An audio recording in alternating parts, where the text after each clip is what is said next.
นี่เป็นกล่องเสียเนาะที่มาเสียกล่องเสียที่มาเสียบุญทรงเฮือในวันนี้เนาะอดโทษนะครับเฮาเก่งหลายเนาะนะครับทางแกเสื้อเนาะ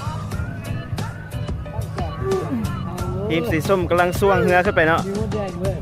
ส่วงมาทางลุ่มพี่แล้วเนาะเตะส่วงขึ้นไปหับได้เนาะ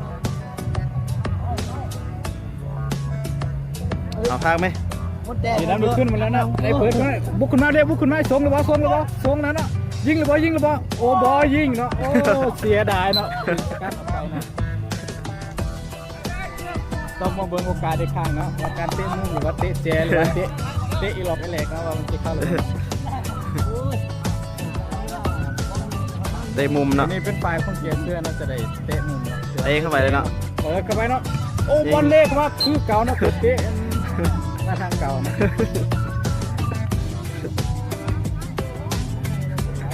เตะเนาะได้ส่งขึ้นมาแล้วเนาะ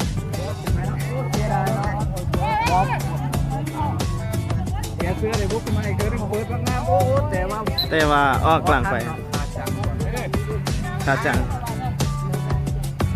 เป็นบ้านโยนของสีส้มเนาะเสือสีส้มตัวส้มสีเนาะคุณแจ็คสี่อย่างนะส่งไปเนาะกลางส่งขึ้นไปเนาะว่าที่ส่งกลับถึงนะขึ้นไปทางนั้นแล้วเนาะเนาะเอาที่เด็ดตัวหรือที่นายกเปิดเลยเนาะแต่บ่มีผู้ใดมองเรียบร้อยเนาะยกเข้าเนาะมาแบบสายฟ้าแล้วเนาะเอาดังทั้งเข้าเนาะแต่ว่าบ่เข้าเดี๋ยวเป็นบ้านไปแล้วไอ้นูเอาไปแล้วยูนี่บุมีซื้อไอ้นูเอาไปแล้วก็คนเมื่อขี่รถแต่ก็ต้องขี่รถแลนมาเอาทีมงานเนาะที่มานั่งท่าเตะ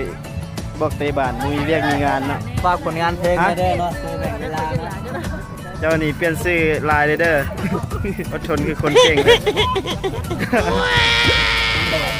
นี่เป็นทีมงาน PP Global Hub เขาเนาะที่ว่ามาจัดกิจกรรมในการเตะบานมื้อนี้ซุ่มแซวเล็กน้อยนะใส่เสื้อมาใส่เสื้อถ่ายรูปมาเดี๋ยวลุงแกส่งมายืนท้ายทางหลังนะจะได้เปิดบ้านกันไว้อีกครั้งเนาะอันนี้ประเทศอย่างเนาะ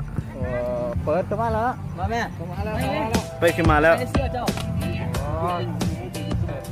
โอ้สกัดได้เนาะสกัดได้โอ้ถึงบรรยากาศในการสกัดได้เนาะเตะบ้านอยู่ที่เสื้อบุ๊กแล้วเสื้อบุ๊กแม่ก็ประกายเพชร1เนาะตอนนี้ก็เริ่มเข้มข้นอันนี้ก็เป็นทีมงานเฮาเนาะอีกคนหนึ่งที่ว่าเดินทางมาจากสมุทรสวรรค์ลานสร้างอยู่ในเต็ดเนาะบ่แม่นอันนี้สัมภาษณ์ได้เนาะชื่อว่าได้เนาะชื่อสงการเด้อความรู้สึกจังได๋เนาะที่ได้มาเตะบาสกับทีมชาติลาวมื้อนี้โอ้มื้อนี้ก็ภูมิใจเด้ได้มาเตะบาสกับทีมชาติลาวเป็นเกียรติหลายเกียรติหลายเดี๋ยวจะเกียรติเนาะ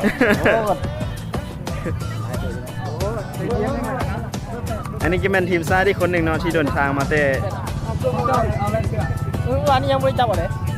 เรากำลังจกขี้ดังอยู่ได้วันที่สุดจะได้เนาะความรู้สึกเนาะที่มาฮอตเต้นเลยนะคนประคบครับลงมาตื่นเต้นเนาะทีมงานอีก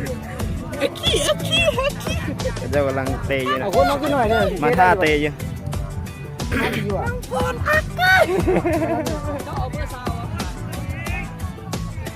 จะไปเบิ่งน้องพรนี่เหลือคนเขาเสือกเดียวนะหลังเบิ่งน้องพรเดี๋ยวน้องพรไม่ได้สาวพร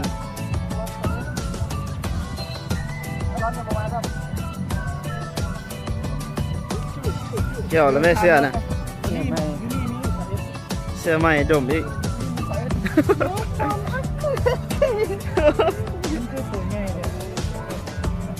เบิ่งอันนี้นะอันนี้เบิ่งน้องขออีกแล้วอากุยน้องพรนัดจองไม่ได้ถูกน้องพร